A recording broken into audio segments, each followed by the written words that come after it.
سلامونه وخت مو په خیر. شبنم وزریم د زیرو نیوز سرویس پرځنیو سپورټي خبرونو ته ښه راغلاست. دوشنبه ده د 1404 هجري لمریز کال د لړم 19 او د 2015 زیږدیز کال د نومبر 10 ده. مننه چې له موږ سره یاست. زموږ پاڼې هرومرو خوښې کړئ.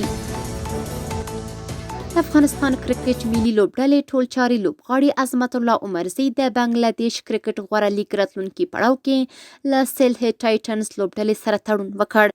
له دې وړاندې عمرزي له رنګپور رایډرز سره لوبېده.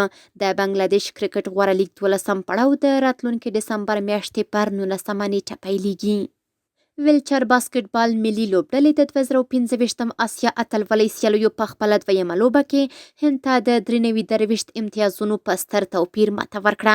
دغې لوبډلې په خپله لومړۍ لوبه کې نیوزیلند ته د 53 امتیازونو په توپیر ماته ورکړې وه. افغان ملي لوبډله په خپله دریمه لوبه کې راتلونکي پنجشنبه د لړم پر 21 د عراق پر وړاندې د سیالۍ ډګر ته ښکته شي.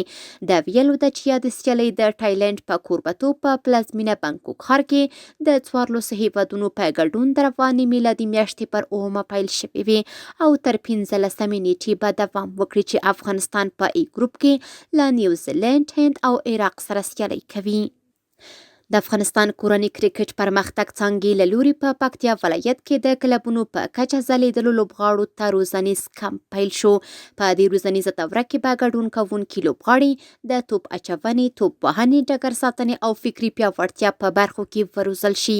د یادولو ده چې د دغه تمریني کمپ تکړه لوبغاړي به د وزیر محمد اکبر خان دویمه درجه ولایتي سیالیو ته غوره شي.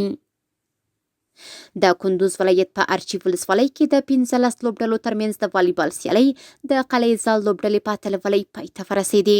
د یادو سیالیو پایلوبه کې قلعه زال لوبډلې د 19 نمرو په توپیر خپل سیال خان دفتاڼي لوبډلې ته ماتې ورکړه او اتلولۍ یې وګټله.